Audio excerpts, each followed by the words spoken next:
Hi guys, welcome to my channel chem Vidya यानी कि chemistry Vidya. Thanks for coming on my channel and please watch full lecture so it may be helpful for you. This video on nomenclature and complete discussion of IUPSC nomenclature. So guys and my dear friends, please watch full video so it may be helpful for you. And guys, please remember your God, your Bhagwan and Allah. So you can start this chapter from starting. और बीच में please इन्हें याद मत करना क्योंकि chapter हमें ही complete करना है, कोई और नहीं करेगा। So please start with your confidence and your belief on your self. So let's start from primitive nomenclature and common nomenclature and IUPSC nomenclature. ये तीन टाइप होते हैं नॉमेनक्लेचर के, जिसमें ये तीनों ही नॉमेनक्लेचर के टाइप हमारे 11th की ऑर्गेनिक केमिस्ट्री की बुक में दिए हुए हैं। जो कंप्लीट डिस्कशन में नहीं आते हैं वो है प्रिमिटिव और कॉमन। जो कंप्लीट डिस्कशन पे आते हैं वो आते हैं IUPSC नॉमेनक्लेचर, जिसका हम आगे डिटेल में डिस्कशन करेंगे। तो प्रिमिटिव मेथड हम स्टार्ट करते हैं। It is based on special smell and special character, यानी कि ये एक स्पेशल स्मेल होती है इनमें जिनसे हम इन्हें पहचानते हैं, और कुछ स्पेशल कैरेक्टर्स होते हैं जिनसे हम इनको पहचान लेते हैं। जैसे कि CH4 है। CH4 मार्स गैस कहते हैं क्योंकि it's get from muddy areas. Muddy areas यानी दलदली इलाके, यानी कि जैसे गोबर है, दलदल है, इन सब में मिलती है मार्स गैस। सो इसकी स्मेल भी कुछ अजीब सी गंदी सी होती है, इसलिए इसको मार्च गैस बोलते हैं। दूसरा हमारे पास CH3OH। It is called wood spirit because it gets from brick distillation of wood, यानी कि लकड़ी के ब्रिक डिस्टिलेशन से इसे हम निकालते हैं, इसलिए इसको वुड स्पिरिट बोलते हैं। हिंदी में इसे लकड़ी के भंजन आसवन से प्राप्त किया जाता है। ठीक है, अब आते हैं हमारे पास कॉमन नॉमेनक्लेचर, जिसमें एन आइसोनियोटाइप्स के वर्ड यूज़ किए जाते हैं जो कि IUPSC में यूज़ नहीं होते हैं। इसमें डबल बॉन्ड और ट्रिपल बॉन्ड की पोजीशन बताने के लिए अल्फ़ा, बीटा, गामा, डेल्टा का यूज़ किया जाता है, जबकि IUPSC में 1, 2, 3 हम इन वर्ड्स का यूज़ करते हैं। ठीक है, अब इसमें फंक्शनल ग्रुप्स है जिनके कुछ नेम हैं जो कि IUPSC से अलग होते हैं। जैसे कि O के दोनों तरफ बॉन्ड होते हैं तो इसे ईथर बोलते हैं। C के दोनों तरफ बॉन्ड होते हैं तो इसे कीटोन, एल्कोहल, इक एसिड। COOH को IUPSC नॉमेनक्लेचर में ओइक एसिड बोलते हैं। इसे IUPSC में ओइक एनहाइड्राइड और इसमें इक एनहाइड्राइड। इसे एल्काइल 8 बोलते हैं, जहाँ पे ये ग्रुप एल्काइल ग्रुप होता है।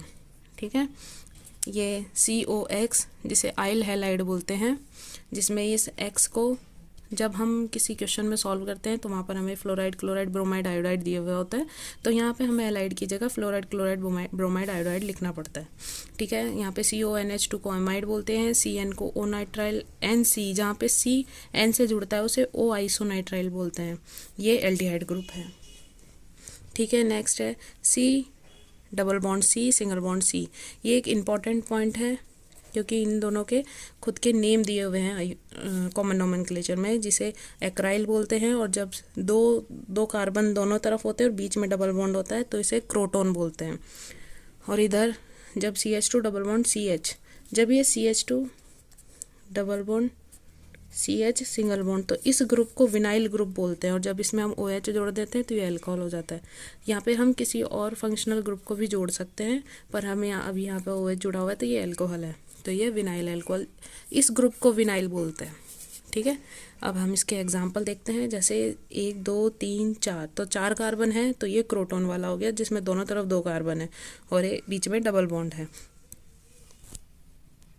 जब डबल बॉन्ड बीच में प्रेजेंट होता है तो इसे क्रोटोन बोलते हैं, और जब ये फंक्शनल ग्रुप जुड़ गया तो ये अमाइड हो गया, तो इसे क्रोटोनामाइड कह दिया। अब नेक्स्ट है CH2 डबल बॉन्ड CH, ये 3 कार्बन है तो ये एक्राइल ग्रुप है।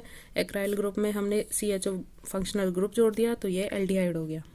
कॉमन नॉमेनक्लेचर में जैसे हम IUPSC नॉमेनक्लेचर में CH4 को मीथेन, 2 कार्बन को एथेन, प्रोपेन, ब्यूटेन बोलते हैं, वैसे यहाँ पे फॉर्म, एसिड, प्रोपियोन, ब्यूटर, वेलर, कैपर बोलते हैं।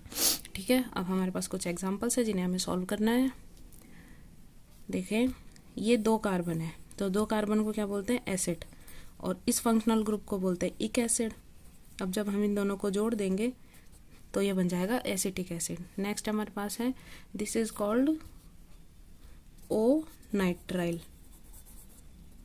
तो इसका एक नाम भी होता है हाइड्रोजन नाइट्राइल, और इसको जब हम कॉमन नेम में लिखते हैं तो एक कार्बन को बोलते हैं फॉर्म प्लस ओ नाइट्राइल, फॉर्मोनाइट्राइल। ठीक है। नेक्स्ट हमारे पास जब हम इसको ओपन करके लिखेंगे तो ये बनेगा CH3 CH2 CH2 COOH। 4 carbon है, ब्यूटर प्लस इक एसिड, ब्यूटरिक एसिड। ठीक है। नेक्स्ट है हमारे पास, दिस ग्रुप इज एल्काइल। तो ये हमें आगे लिखना होता है, और इस पूरे फंक्शनल ग्रुप को बोलते हैं 8। तो एल्काइल और एक कार्बन है, फॉर्म 8, तो एल्काइल फॉर्मेट। अभी हमारा नेक्स्ट है जिसमें मिथाइल ग्रुप जोड़ा हुआ है, तो मिथाइल हमारे पास एल्काइल की जगह आगे आ जाएगा। ये 2 कार्बन है तो 8 एसिड होगा, और एसिड के साथ हमें 8 जोड़ना है, तो मिथाइल एसीटेट। ठीक है। नेक्स्ट एग्जांपल हमारे पास है, एक कार्बन है तो एक कार्बन को फॉर्म बोलते हैं, और उसके साथ हमें इक एनहाइड्राइड जोड़ना है, तो ये फॉर्मिक एनहाइड्राइड हो जाएगा। ठीक है। अब हमारे पास एन आइसोनियोटाइप है, जिसके हमारे पास कुछ कंपाउंड्स हैं जिन्हें हमें सॉल्व करना है। एन आइसोनियोटाइप के कंपाउंड्स में हमारे पास जो ये सिंगल चेन होती है इसको बोलते हैं एन। ठीक है। और हमारे पास 4 कार्बन का है, इसलिए इसको बोलेंगे ब्यूटेन।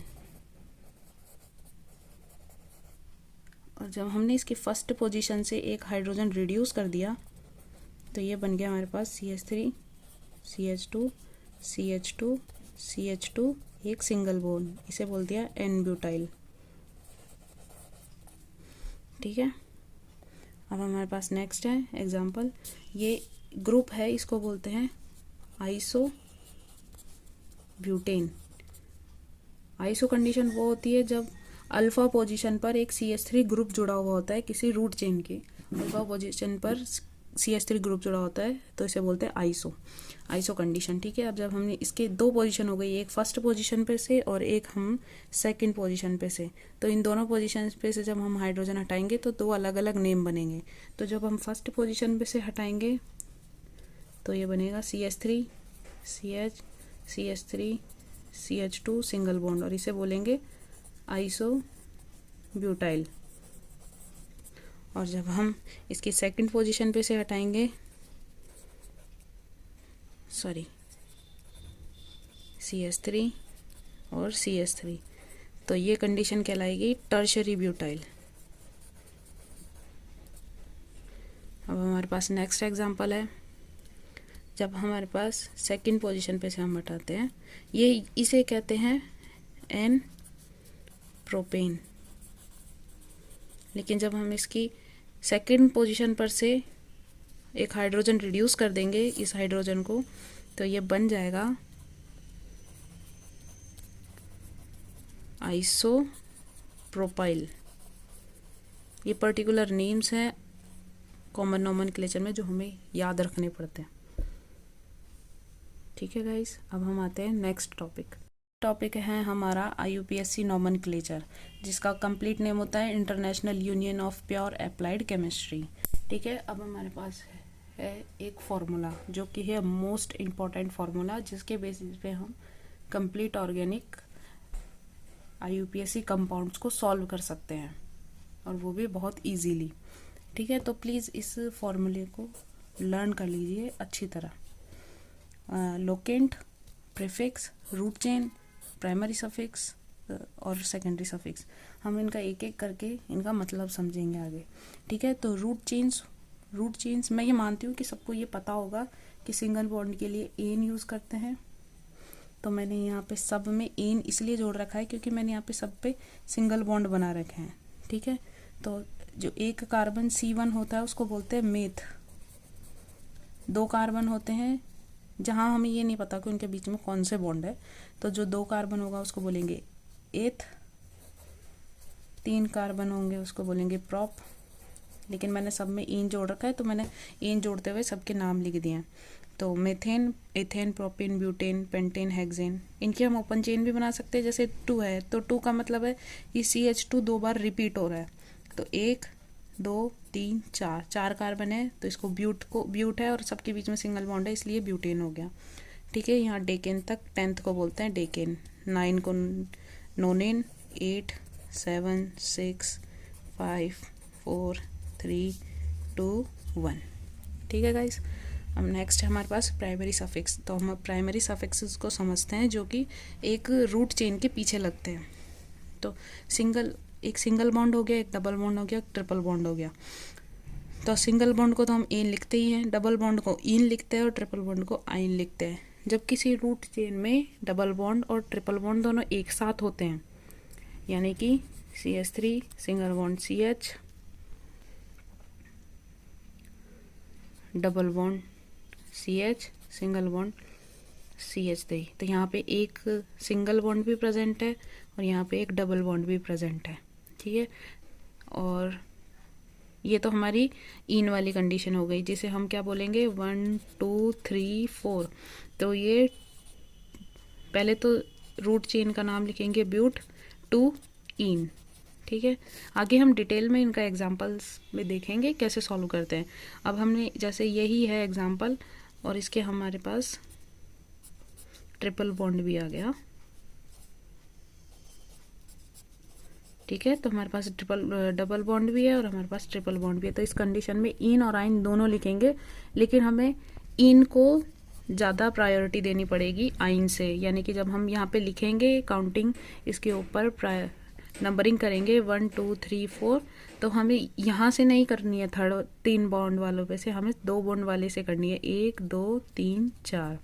ठीक है, आगे हम एग्जांपल्स देख लेंगे। और डबल बॉन्ड्स होंगे एक ही चेन में, जैसे कि ये वाली कंडीशन हो गई, तो यहाँ पे हमें डाई इन लिखना पड़ेगा। अब हम इधर से भी कर सकते हैं और इधर से भी कर सकते हैं। ठीक है, अब आते हैं हमारे पास सेकेंडरी सफिक्सेस। सेकेंडरी सफिक्सेस होते हैं फंक्शनल ग्रुप्स। फ्रेंड्स, अब बीच में वीडियो को पॉज करिए, रिलैक्स करिए, वीडियो को वापस स्टार्ट से करके देखिए और प्राइमरी सफिक्सेस तक अच्छी तरह समझ लो। उसके बाद हम सेकेंडरी सफिक्स पे जाते हैं। ठीक है, तो आप अपना वीडियो को पॉज करके एक बार दोबारा लर्न कर लो, फिर सेकेंडरी सफिक्स से देखते हैं। सेकेंडरी सफिक्सेस होते हैं फंक्शनल ग्रुप्स, जो कि हमारी रूट चेन में लगे हुए होते हैं। जैसे COOH है, एल्कोहल है, SO3H है, सल्फोनिक एसिड बोलते हैं जिसे, एल्डिहाइड है, कीटोन है। तो इनके हमारे IUPAC में कुछ नेम दिए हुए हैं और वो भी अलग अलग कंडीशंस में, यानी कि हमारी रूट चेन में कार्बन जुड़ रहा है या नहीं जुड़ रहा है, या कि वो कार्बन रूट चेन से बाहर की तरफ आ रहा है। तो इन दोनों के 2 अलग अलग नेम होते हैं जिन्हें हम समझते हैं। ठीक है गाइस, ये हमारे पास है priority order of functional group. तो फंक्शनल ग्रुप है हमारे पास, फर्स्ट है COOH। ये प्रायोरिटी ऑर्डर का मतलब ये होता है कि हमें इसी ही सीरीज को इसी ही नंबरिंग से याद करना पड़ेगा। यानी कि हमारे पास सबसे पहले COOH ही आएगा, हम किसी और फंक्शनल ग्रुप को इसके ऊपर नहीं रख सकते।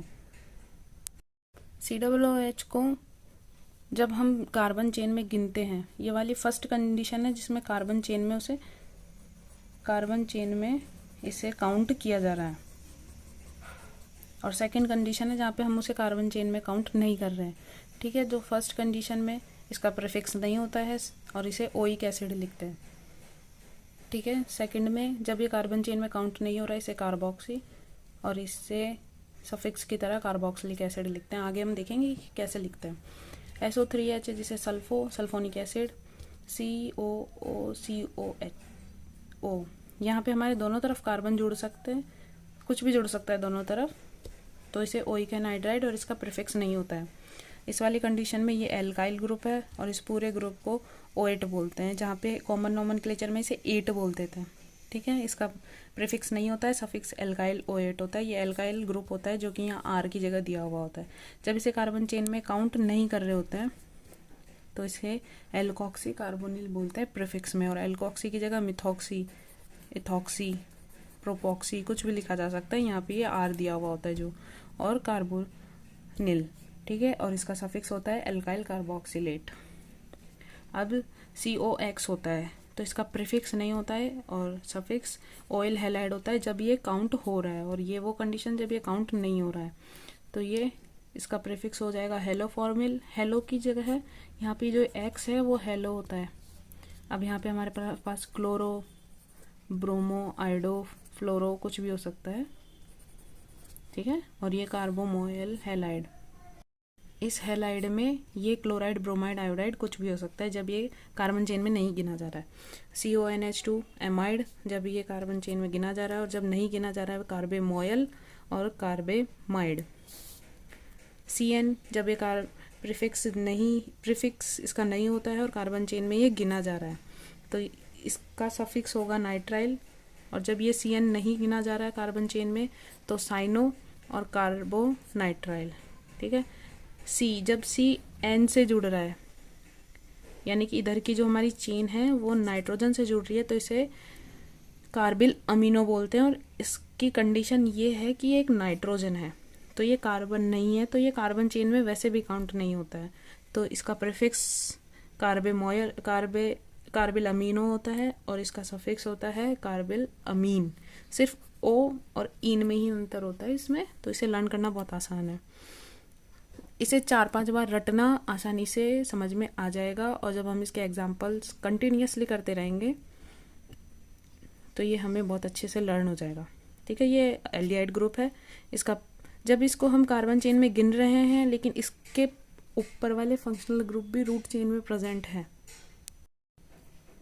यानी कि इस एल्डिहाइड से ऊपर वाला कोई भी फंक्शनल ग्रुप इस रूट चेन में प्रेजेंट है, तो हमें इसे प्रीफिक्स की तरह यूज़ करना पड़ेगा। और उनमें से किसी भी फंक्शनल ग्रुप को जो कि प्रायोरिटी ऑर्डर में फर्स्ट आ रहा है, ऊपर आ रहा है, उसे हमें सफिक्स की तरह यूज़ करना पड़ेगा, यानी मेन फंक्शनल ग्रुप की तरह। इसका सफिक्स हो जाएगा एल, जब इसको काउंट नहीं कर रहे हैं तब फॉर्मिल और कार्बल्डिहाइड। ये हमारे पास कीटो ग्रुप है, जिसका कीटो और ऑक्सो दोनों में से कुछ भी प्रीफिक्स लिखा जा सकता है, और इसका सफिक्स होता है ओन। ये हमारे पास एल्कोहल है, जिसे हाइड्रोक्सी प्रीफिक्स की तरह और ऑल सफिक्स की तरह यूज़ करते हैं, SH। मरकेप्टो, ये एक थोड़ा बोलने में डिफ़िकल्ट सा नेम है, पर ये हम 2-4 बार बोलते हैं तो मरकेप्टो याद हो ही जाता है, क्योंकि ये ग्रुप भी बहुत अलग सा ही है, SH। तो ये मरकेप्टो इसका प्रीफिक्स होता है और थायोल इसका सफिक्स होता है। ठीक है। याद रखना, SO3H को सल्फो और सल्फोनिक एसिड बोलते हैं, कंफ्यूज मत होना कि S यहाँ पर भी और S यहाँ पर भी है तो ये सेकंड वाला आ जाएगा, नहीं, ये सल्फोनिक एसिड है और ये थायोल है। ठीक है। एल्कोहल से याद रखना, एल्कोहल में O होता है, यहाँ पे S होता है, बस। तो इसके लास्ट में भी ऑल आता है और उसके लास्ट में। ओके गाइज, और लास्ट हमारे पास है NH2, जो कि अमीन है, जिसमें अमीनो और अमीन ये प्रीफिक्स हो गया और ये सफिक्स हो गया। इसमें वही O और E का अंतर होता है, बस। लोकेंट किसे कहते हैं? जो इंडिकेट करता है position of prefix, primary suffix और सेकेंडरी सफिक्स, जो हमें ये बताता है कि हमारे पास जो सब्स्टिट्यूट है, प्रीफिक्सेस हैं, वो कहाँ पर जुड़े हुए हैं, हमारे डबल बॉन्ड ट्रिपल बॉन्ड कहाँ पर जुड़े हुए हैं, ये बताता है। हमारे फंक्शनल ग्रुप की पोजीशन बताता है, ये लोकेंट होता है, इसे लोकेंट बोलते हैं। ठीक है। अब हमारे पास है कुछ एग्जाम्पल IUPAC नेम के, तो कुछ मैं करती हूँ, कुछ आप पोज करके खुद सॉल्व करो, फिर चेक करो। ठीक है। फिर मैं कुछ दूंगी, उन्हें आप कमेंट में करके मुझे बताना। ठीक है। तो फर्स्ट स्टार्ट करते हैं। हमारे पास एक सिंगल चेन है, 1 2 3 कार्बन के हमारे पास सिंगल चेन है, तो ये हो गया हमारे पास प्रोप। और ये हमारे सब सिंगल बॉन्ड से जुड़े हुए हैं, तो ये हो गया हमारा प्रोपेन। ठीक है। सेकेंड हमारा एग्जाम्पल है 1 2 3 4 5। सबसे लंबी चेन हमारे पास 5 कार्बन की ही है। अब हम इधर से भी काउंट कर सकते हैं और इधर से भी काउंट कर सकते हैं, क्योंकि दोनों तरफ जुड़े हुए COOH ही हैं। तो यहाँ से करेंगे नंबरिंग और यहाँ से करेंगे तो बात एक ही आएगी कि जो OH ग्रुप है उसको 3rd पोजीशन ही मिलेगी। अब हम इसका नाम लिखते हैं 3 हाइड्रोक्सी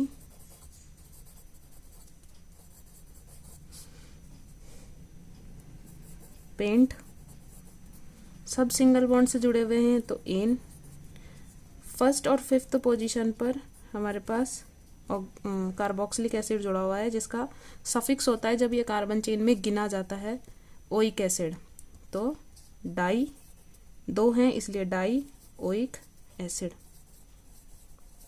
यहाँ पे हमारे पास डाई, ट्राई, टेट्रा हम यूज़ कर सकते हैं जब 2 3 4 कंडीशन होती है तब। ठीक है। अब हमारे पास नेक्स्ट एग्जांपल है 1 2 3 4 5 कार्बन की है। अब हमारे पास 2 ग्रुप फंक्शनल ग्रुप है, एक एल्डिहाइड है और एक कीटोन है। तो आप सोचिए कि इसमें से पहले कौन आता है, इसमें पहले एल्डिहाइड आता है, यानी कि हमारे पास जो कार्बन चेन होगी उस कार्बन चेन में एल्डिहाइड से हमें काउंटिंग स्टार्ट करनी पड़ेगी, 1 2 3 4 5, जिसमें हम अब इसका नाम लिखेंगे तो हमें इसे प्रीफिक्स की तरह यूज़ करना पड़ेगा। फोर्थ कंडीशन पे हमारे पास है कीटो, 5 कार्बन की चेन है पेंट, सब सिंगल बॉन्ड से जुड़े हुए हैं तो एन। फर्स्ट पे हमारे पास जुड़ा हुआ है एल्डिहाइड जिसे बोलते हैं एल, तो ये पेंटेनेल। हमें एक लिखने की ज़रूरत नहीं है, मतलब हम लिख भी सकते हैं और नहीं भी लिख सकते, ज़रूरी नहीं है। अब हमारे पास नेक्स्ट एग्जांपल है 1 2 3 4 5, 5 कार्बन की हमारे पास मैक्सिमम लंबी, सबसे लंबी चेन होगी 5 कार्बन की, ठीक है। अब हमारे पास 2 फंक्शनल ग्रुप है, ये तो हमारे पास प्रीफिक्स है मिथॉक्सी, जहाँ पे हमारे पास 1 कार्बन जुड़ा हुआ है तो मिथॉक्सी, 2 कार्बन का है इथॉक्सी, 3 है तो वो प्रोपॉक्सी, ठीक है। तो 1 कार्बन का है तो इसलिए मिथॉक्सी। अब नेक्स्ट है हमारे पास 1 2 3 4 5, 5 कार्बन की चेन है हमारे पास, जिसमें हमारे पास कार्बोक्सिलिक एसिड प्रेजेंट है, यानी कि प्रायोरिटी इसे ही दी जाएगी, CN को नहीं। तो इसे प्रायोरिटी देंगे तो इसे भी प्रीफिक्स ही बनाना पड़ेगा।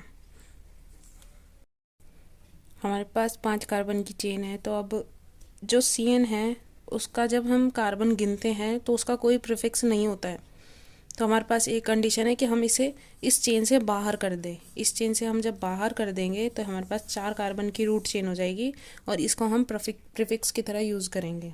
अब ये हमारा C से स्टार्ट होता है, ये हमारा M से स्टार्ट होता है, तो अल्फ़ाबेटिकली C हमारे पास पहले आता है और M बाद में आता है। तो जब हम इसका नाम लिखेंगे तो 4 साइनो,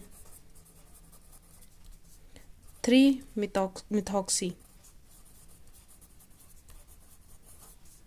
4 कार्बन है ब्यूट, सिंगल बॉन्ड से जुड़े हुए हैं एन, फर्स्ट वाले पे जुड़ा हुआ है कार्बोक्सिलिक एसिड जिसे बोलते हैं ओइक एसिड, तो ब्यूटेनोइक एसिड, ठीक है। जो हमें प्रायोरिटी देनी होती है वो होती है सेकेंडरी सफिक्स को, फिर उसके बाद प्राइमरी सफिक्स को और फिर प्रीफिक्सेस को। तो जो हमारा प्रायोरिटी ऑर्डर होता है वो हमें पहले सेकेंडरी सफिक्सेस को देना पड़ता है, फिर प्राइमरी सफिक्सेस को और फिर प्रीफिक्सेस को। तो ये हमारा सेकेंडरी सफिक्स है और ये दोनों प्रीफिक्सेस है। अगर यहाँ पे डबल बॉन्ड और ट्रिपल बॉन्ड होते तो हमें नंबरिंग, इनको नंबर देने से पहले हमें ये चेक करना पड़ता कि सेकेंड डबल बॉन्ड और ट्रिपल बॉन्ड को किस नंबर पे दे रहे हैं हम, ठीक है। आगे हम एग्जांपल देखेंगे, जैसे ये नेक्स्ट एग्जांपल आ गया हमारे पास। अब ये COOH है, इसको हम जब नॉर्मल चेंज करेंगे तो COOH, ये 1 कार्बन, ये दूसरा कार्बन, ये तीसरा और ये चौथा carbon, double bond C, single bond C, बाकी वैलेंसी सब हाइड्रोजन से कंप्लीट हो रही है, सॉरी CH3, ठीक है। अब हमारे पास रूट चेन वही 4 कार्बन की हो गई, लेकिन अब हमारे पास प्राइमरी सफिक्स भी है और सेकेंडरी सफिक्स भी है, तो वही प्रायोरिटी हमें पहले सेकेंडरी को फिर प्राइमरी को, तो 1 2 3 4, ठीक है। अब हमारे पास 4 कार्बन की चेन है, तो ये हमारे पास हो गया ब्यूट, डबल बॉन्ड प्रेजेंट है वो भी सेकंड पोजीशन पे, तो ब्यूट 2 इन 1 पर हमारे पास ओइक एसिड है, 1 ओइक एसिड। इसे हम इन सबको मिलाते हुए हम इसे इनोइक एसिड भी बोल सकते हैं, ओके। नेक्स्ट हमारे पास है एग्जाम्पल, जहाँ हमारे पास सबसे लंबी चेन चुननी है रूट चेन, तो ये हमारे पास ये हो गई, ठीक है। ये हमारे पास हाइड्रोक्सी ग्रुप है, ये हमारे पास अमीनो ग्रुप है और ये हमारे पास कीटो ग्रुप है। तो अब हमें नंबरिंग करनी पड़ेगी 1 2 3 4 5।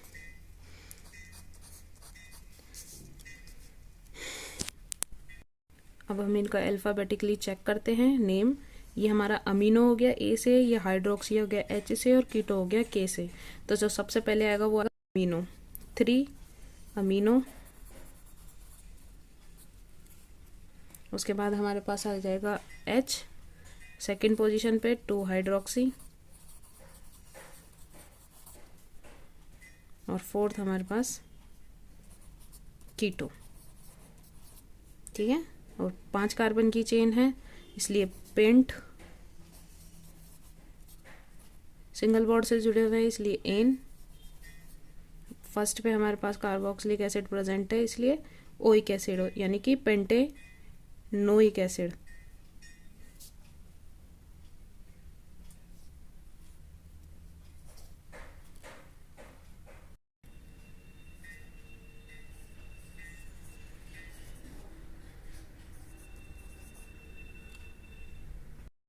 नेक्स्ट एग्जांपल हमारा, जहाँ पे हमारे पास एसएच ग्रुप आ गया जिसका प्रीफिक्स होता है जो थोड़ा सा हार्ड होता है, जिसे हम मेनली यूज़ नहीं करते हैं लेकिन हम उसे याद कर सकते हैं क्योंकि एम नेम से सिर्फ एक ही प्रीफिक्स होता है, वो होता है मरकैप्टो।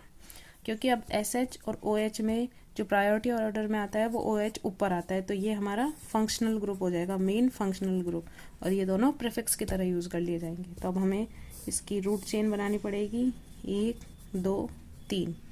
ठीक है, इन तीनों में 3 कार्बन की चेन हो गई, 3 कार्बन की चेन है लेकिन ये दोनों हमारे प्रीफिक्सेस हैं। तो 2 3 डाइमरकैप्टो, डाइमरकैप्टो 3 कार्बन की चेन है इसलिए प्रोप, सिंगल बॉन्ड है इसलिए एन, लेकिन हमारे पास OH ग्रुप है इसलिए प्रोपेनॉल। नेक्स्ट एग्जांपल हमारे पास है जिसमें हमारे पास सेकेंडरी सफिक्स भी प्रेजेंट है, प्राइमरी सफिक्स भी प्रेजेंट है और प्रीफिक्सेस भी प्रेजेंट है। तो हमारी सबसे लंबी चेन ये हो गई रूट चेन, जहाँ पे हमारे पास नंबरिंग हमें यहीं से करनी पड़ेगी क्योंकि हमें सेकेंडरी सफिक्स को प्रायोरिटी देनी पड़ती है। उसके बाद 1 2 3 4 5। ठीक है, नेक्स्ट हमारे पास हमें अब चेक करना है ये हाइड्रोक्सी H से, ये मिथॉक्सी M से है। तो हाइड्रोक्सी H पहले आता है और M बाद में आता है। तो हमारे पास सबसे पहले लिखेंगे हम 3 hydroxy 4 methane pent, fourth position पे इन और फर्स्ट पोजीशन पर ओइक एसिड।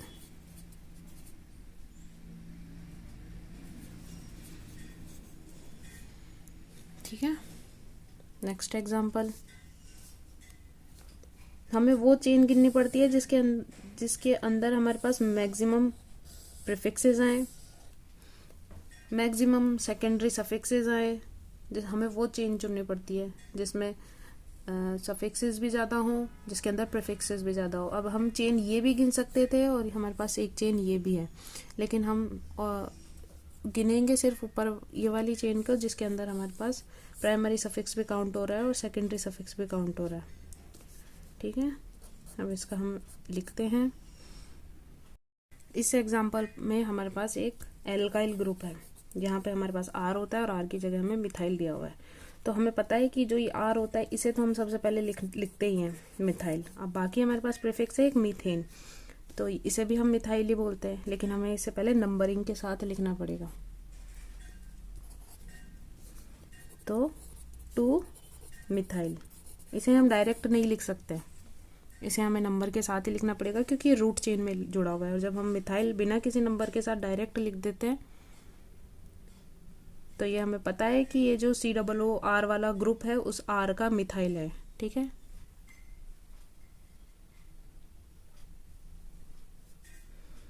अब हमारे पास आगे हमें मिथाइल के आगे 3 कार्बन की चेन है इसलिए प्रोप, सेकंड नंबर पे हमारे पास इन जुड़ा हुआ है और हमारे पास ग्रुप है O8, 1 नंबर पे हमारे पास है O8। ठीक है, अब नेक्स्ट एग्जांपल हमारे पास है। अब हमें इसे कैसे गिनना है, हमारे पास दिक्कत यही है कि हम इसे कैसे गिने, इधर वाले ग्रुप से गिने या हम इसे ऐसे गिने या हम इसे ऐसे गिने। तो हमें पता है कि COOH एक नंबर सबसे ऊपर आने वाला फंक्शनल ग्रुप है प्रायोरिटी ऑर्डर में, तो हम इसे ऐसे ही गिनेंगे। ये हमारे पास प्रायोरिटी ऑर्डर के अकॉर्डिंग हमारी रूट चेन हो जाएगी। जहाँ अब हमें ये दिक्कत है कि हम नंबरिंग किधर से करें, हमें 1 2 3 4 इधर से नंबर करना है या 1 2 3 4 इधर से नंबर करना है। तो अब हमें पहले देखना पड़ेगा कि जब हम इन्हें रूट चेन में नहीं गिनते हैं इस एल्डिहाइड को, तो हमारा इसका प्रीफिक्स होता है फॉर्मिल और ये हमारा होता है अमीनो। तो जब हम इसे अल्फ़ाबेटिकली लिखेंगे तो ये ए आ रहा है और ये एफ आ रहा है, तो हमें काउंटिंग इधर से करनी पड़ेगी क्योंकि ए पहले आता है। तो अब हमें सिंपल हो गया। अब हम इसे सेकंड पोजीशन पे अमीनो, थर्ड पोजीशन पर एल्डिहाइड फॉर्मिल, 4 कार्बन की चेन है इसलिए ब्यूट, सिंगल बॉन्ड है इसलिए एन। अब फर्स्ट एंड फोर्थ पोजीशन पे हमारे पास है डाइओइक एसिड।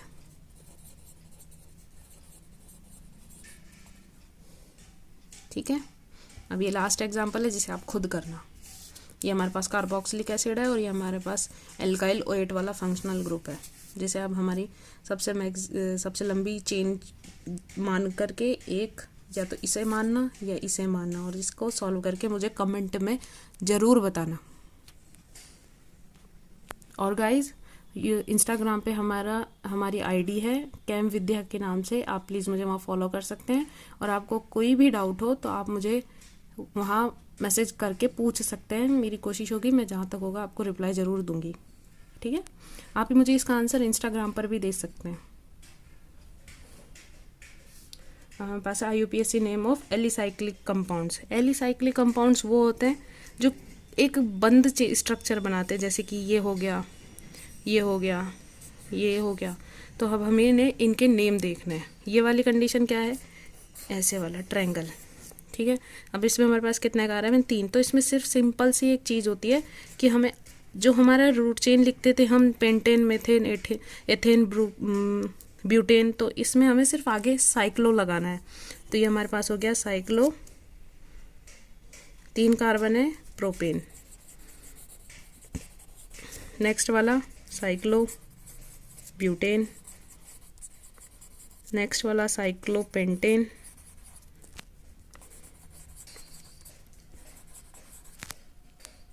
अब हमारी जो ये सेकंड एग्जांपल है इसके अंदर हमारे पास डबल बॉन्ड प्रेजेंट है।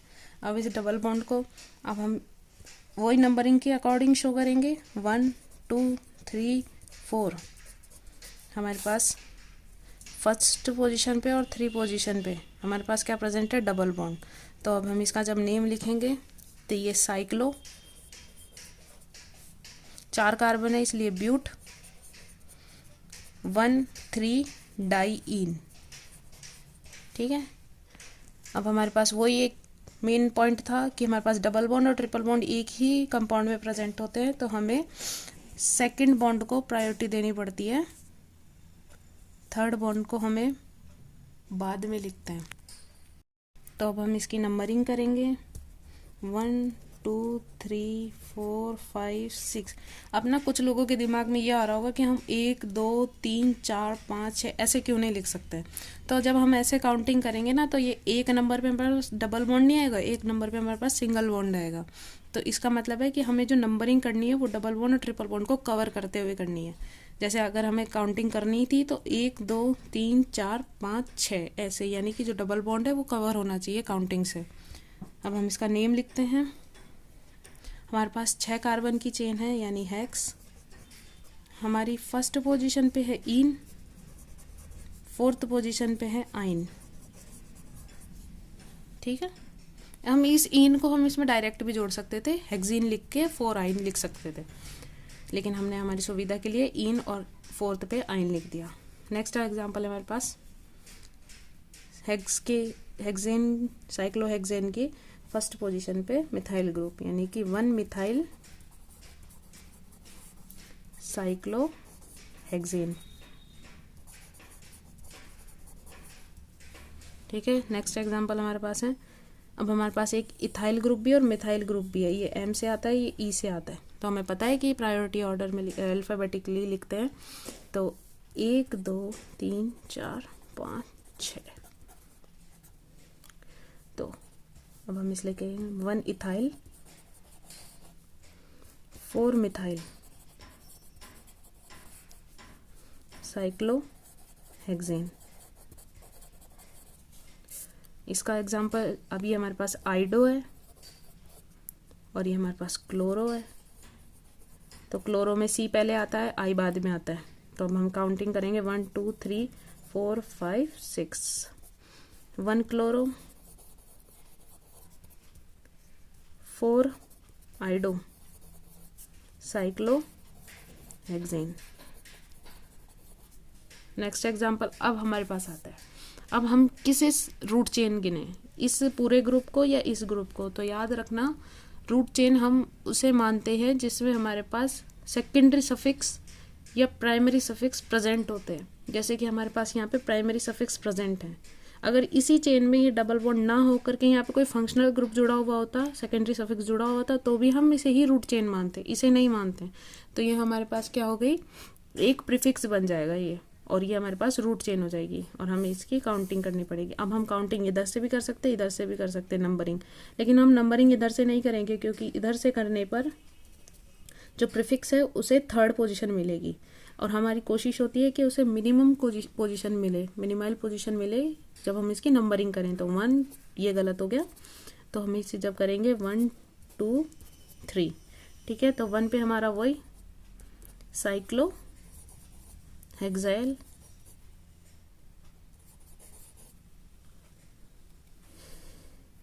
तीन कार्बन की चेन है, प्रोप, 1 पोजीशन पे ही ईन है तो प्रोपीन।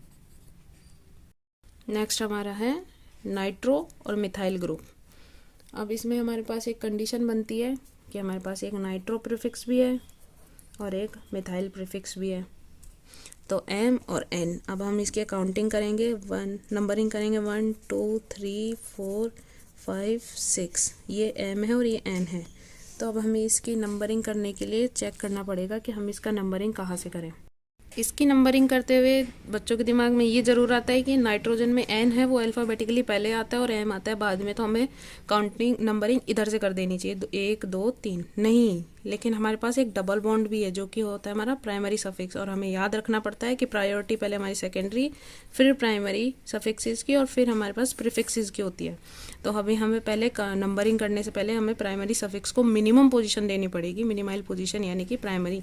तो प्राइमरी सफिक्स है इसलिए हमें 1 2 3 4 5 6, जब हम इसका नाम लिखेंगे तो ये हमारे पास बन जाएगा। अब हमारे पास ये बात भी है कि हम नाइट्रो को इधर लिख रहे हैं, नहीं, वो नाम सिंपली लिखा जाएगा जैसे लिखते हैं, लेकिन हमें प्राइमरी सफिक्स को मिनिमल पोजीशन देनी पड़ेगी, 1 हमें इसे देना पड़ेगा। अगर हमारे पास कोई फंक्शनल ग्रुप भी होता तो पहले हमें फंक्शनल ग्रुप को नंबरिंग स्टार्ट करनी पड़ती और बाकी फिर प्रीफिक्सेस तक हमें जाना पड़ता, ठीक है। अब इसका नाम लिखते हैं हम 3 नाइट्रो, 1 मिथाइल,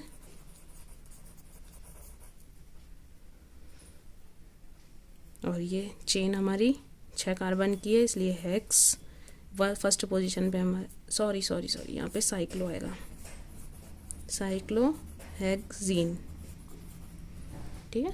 ये एग्जांपल आप खुद सॉल्व करना, इस वाले एग्जाम्पल को मैं करवाती हूँ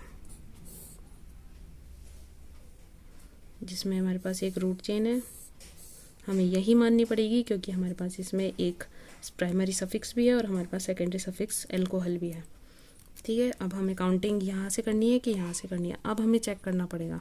तो हम काउंटिंग यहाँ से करेंगे क्योंकि हमारे पास पहले सेकेंडरी सफिक्स है जिसे हमें प्रायोरिटी देनी है, 1 2 3, ठीक है। अब हम इसका नाम सिंपली लिख सकते हैं। 1 पे हमारे पास है cyclo butyl prop, third position पे ईन और 1 पोजीशन पे ऑल, ठीक है।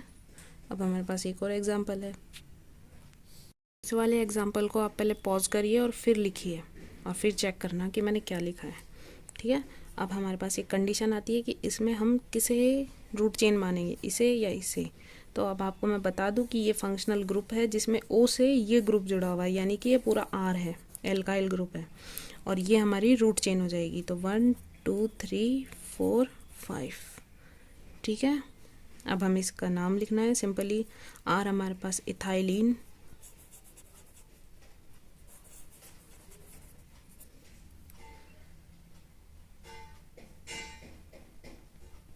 सॉरी ये इथाइलिन नहीं इथाइनिल होगा, इथाइलिन, निल, ठीक है, जिसे हम वाइनिल भी लिख सकते हैं।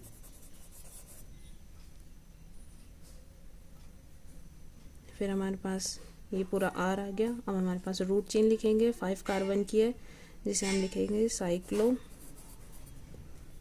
पेंट, थर्ड पोजीशन पे इन और फर्स्ट पोजीशन पर O8, सॉरी कार्बोक्सिलेट, क्योंकि ये हमारी रूट चेन में काउंट नहीं हो रहा है।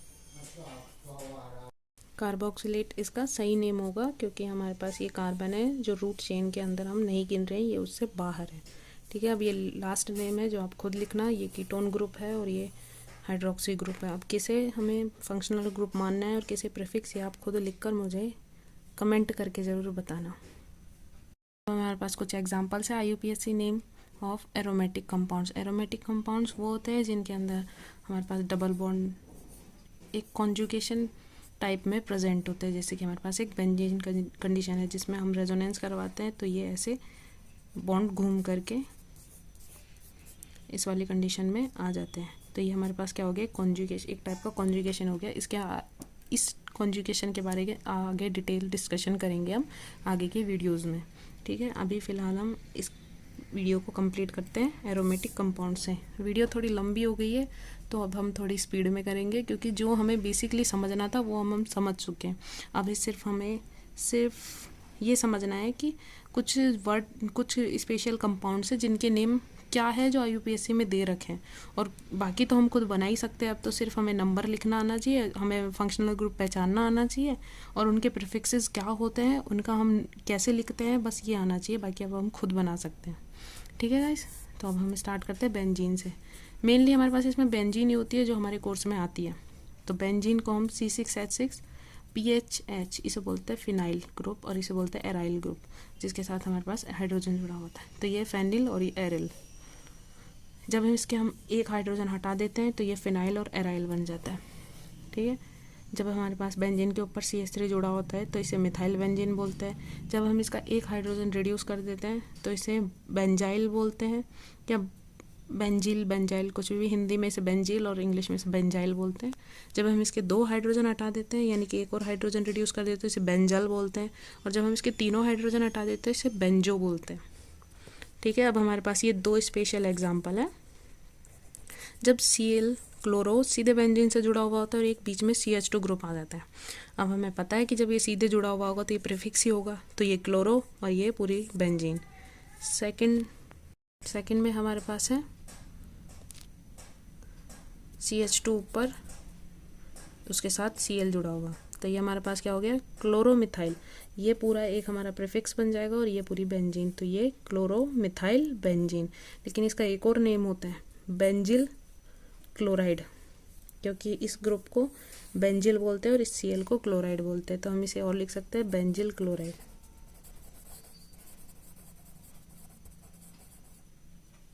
नेक्स्ट हमारे पास टोलुइन। टोलुइन की जब IUPAC नेम लिखते हैं तो मिथाइल बेंजीन, बेसिकली ये टोलुइन के फॉर्म में लिखा हुआ आता है।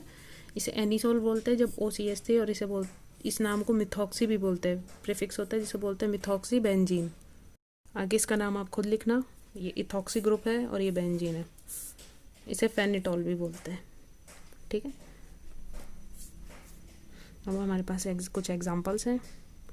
मैं आपके इन एग्जांपल्स की एक अलग से वीडियो और बना दूंगी जिसमें सिर्फ हम एग्जांपल ही डिस्कस करेंगे एरोमेटिक और एलिसाइक्लिक ग्रुप्स की, ठीक है। जो हमारे पास है, ये फर्स्ट है NH2 और OH, जिसमें मेन फंक्शनल ग्रुप हम इसे मानेंगे क्योंकि हमारे पास ये प्रायोरिटी ऑर्डर में ऊपर आता है और NH2 बाद में आता है, तो ये सेकेंडरी पोजीशन पे आ जाएगा फर्स्ट, 2 अमीनो फिनॉल।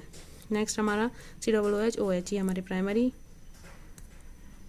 ये सेकेंड, ये प्रायोरिटी ऑर्डर में आता है फर्स्ट पे और ये बाद में आता है, इसलिए इसे प्रीफिक्स मान लेंगे और ये सफिक्स हो जाएगा, तो 2 हाइड्रोक्सी बेंजोइक एसिड, ये benzaldehyde, benzene plus aldehyde benzaldehyde. इस पूरे ग्रुप को बेंजोइक एसिड बोलते हैं। नेक्स्ट हमारे पास है एसिटोफिनॉन। जो ये ग्रुप होता है इसको बोलते हैं एसिटो बोलते हैं, और ये बेंजीन, तो इसको पूरे को बोलते हैं एसिटोफिनॉन। और जब हमारे पास ये ऐसे होता है